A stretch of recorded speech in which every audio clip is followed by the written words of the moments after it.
Duncan Jalali, and we can all remember Chocknacki steaming across the cage, getting into a clinch with Jalali, and just getting knocked out along the cage there. Almost Conor McGregor-esque was Jalali in that fight. So he was meeting Jalali at kind of the height of his powers as he was making the jump into the professional ranks. And as an amateur yourself, Alfie, how much do you rate a loss in terms of experience? Well, a loss can go a long way, especially when you're just starting out. And well, you can learn a lot more from a loss than you'd ever learn from a win, and so I'm interested to see what Michael changes from his last fight and how he comes out, what kind of aggression he shows early on, because he's up against a tough opponent.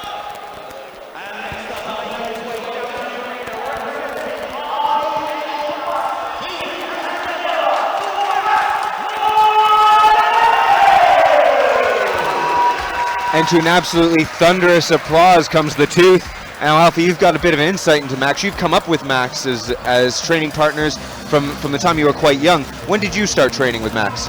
Well, I've been training with Max for about the last 5 years now, and it's been amazing to watch the progress he's made as a fighter and a person. But his last fight, aged 18, just a bit of MMA experience, but he's been training with absolute killers at RJA Bucks, and I can't wait to see the progress he's made. And you see it there. You see Sam Creasy, Cage Warriors flyweight champion, former middleweight and light heavyweight battle arena champion in Chris Fensom, and you know, just the king, Kev Capel.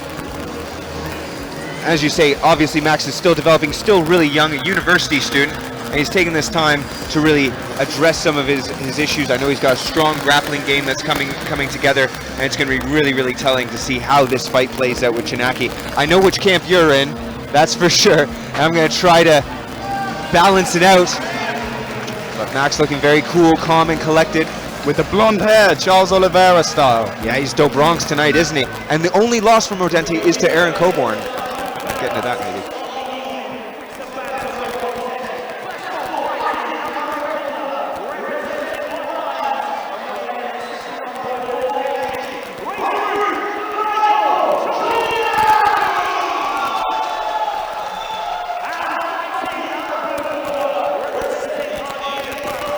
All right, you hear this?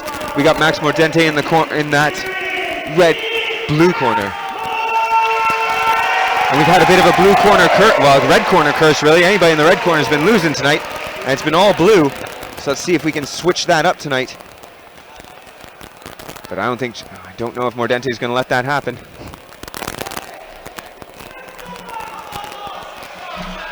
There we go. Max looking more aggressive than we've seen him. He's mean mugging. Just warming up, and here's the touch of the gloves to start. Chocknacki from Rough Diamonds, a Thai boxing heavy gym. Mordente wades in with a stiff jab there to start everything up, and then he kicks to the open side as he comes into a clinch immediately. Over-under clinch, not favoring either fighter at the moment. We know Max has great kickboxing skills, but I'm interested to see how he uses the wrestling here. Yeah, there's been a lot of change, and one of the things that RGA Bucks does benefit from is it does have that wall, and you see a lot of the strength in the wall wrestling from them. Chocknacki turns it around, uses that underhook to back Max up. Max using good head position here to reverse it now. Pretty even right now in the opening 40 seconds. Chocknacki trying to bother. Going now for the legs. Chocknacki might try to wrap a guillotine here, but I don't think he's got the hands together to secure it. Max looking to step behind and try to get to the back. And we see a bit of some hard hammer fist laying for Chocknacki. This is longer than we've seen Chocknacki in the Battle Arena cage so far. He pulls Mordente back up like a pair of trousers. Mordente's got that high underhook on the right side. He's got a body wrap. Just got to step over. There we go, and he's going to dump him back to the mat. There's that first takedown for Max Mordente. Chocknacki's doing well to try to build himself back up, maybe stand back up, but the crushing pressure of Mordente is winning the position at the moment. And Steve, I'm interested, what kind of effect do you think having such veterans like Kev Capel in the corner can do for a fighter's confidence? Well, you know that the advice you're going to get is very sound, and then we got Chocknacki giving it up there, and Mordente hitting 3 or 4 shots in the ground and pound, just uncontested. Now he's sagging his hips in. He's almost on the back. Or take the back. Chocknacki did really well with that underhook to kind of ride it up, but Mordente's locking in a triangle as we speak. Oh, that could be tight. That is quite deep there. I've been in a few of those. He's crushing him down. He's doing really well. Can he hold that? Chocknacki's... He's looking to get the angle now and make it even worse. There's the call for the angle. Great advice. Chocknacki looking to punch. He's over. tapped out. That's it. And we got him over right there. Immediately, with only 45 seconds remaining in that first round, and Max Mordente makes it happen with a triangle choke. And there's the fans. It's RGA Bucks' night. First of 3 fighters coming out for RGA Bucks, and Max Mordente gets it done in incredible style. Made it look easy.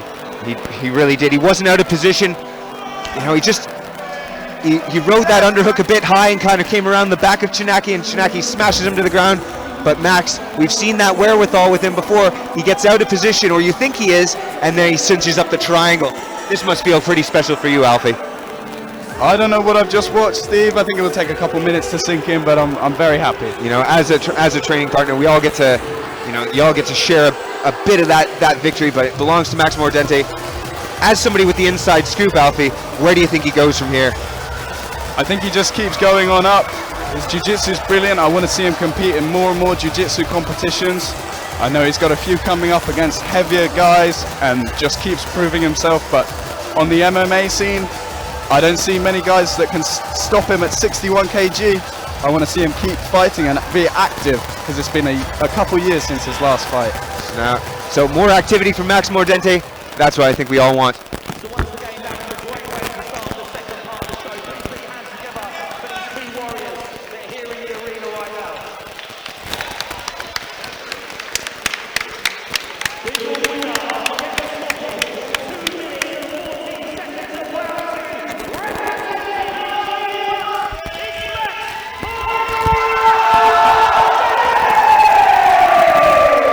And of course you see the rainbow flag draped around Max's shoulders.